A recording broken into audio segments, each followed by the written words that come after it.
You hear stories about sort of, Congress people who are passing, laws about like privacy and security who don't quite know how the internet works and things like that. But, this sort of speaks to those sort of wide gaps in terms of, people who are adjudicating on security issues but don't quite know the sort of ins and outs of that. I mean, do you have any sort of prescriptive suggestions in terms of, just a baseline of security knowledge for people who are in charge of laws? I don't know if there's any hope there, to be honest with you. Yeah. It's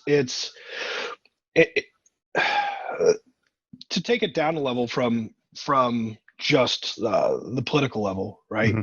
Mm-hmm. You've got we'll call them the defensive people, right? So you get your facility management and your the people that are in charge of just the facility in general. They have if you go out and you look at Indeed or something, mm-hmm. and you look at facilities management or a facilities director or something of that nature, the people that are supposed to be responsible for making sure that buildings are secure.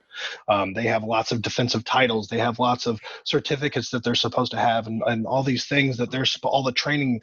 A lot of times you say, hey, we want somebody who's prior law enforcement or who was in government secret service or the FBI, and the reality is none of those people have any idea what the heck they're doing. And I'm sure there's a lot of them out there that are getting mad at me for this, but it's true.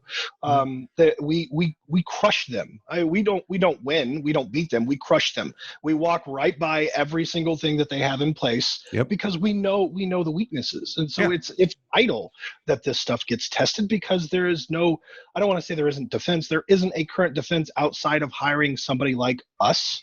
Right. Or somebody like us in the industry to actually put your defensive measures in place, because they're using old, archaic, antiquated systems and procedures that have been around for years and years and years that never had to stand up to rigorous testing like this, and that's what's in place.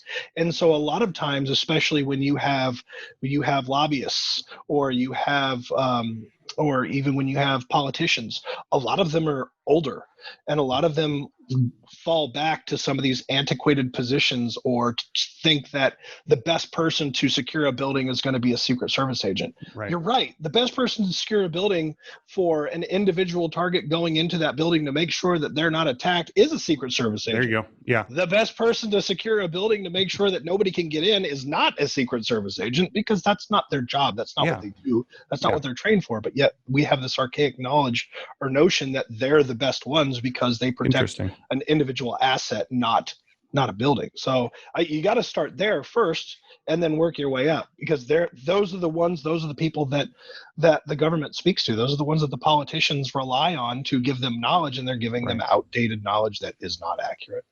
New episodes of Cyberwork are available every Monday at 1 p.m. Central. And don't forget to claim your free month of Infosec skills. Sign up using the code CYBERWORK and you'll get unlimited access to hundreds of courses, hands-on labs, certification practice exams, skills assessments, and more. Use code CYBERWORK for Infosec skills.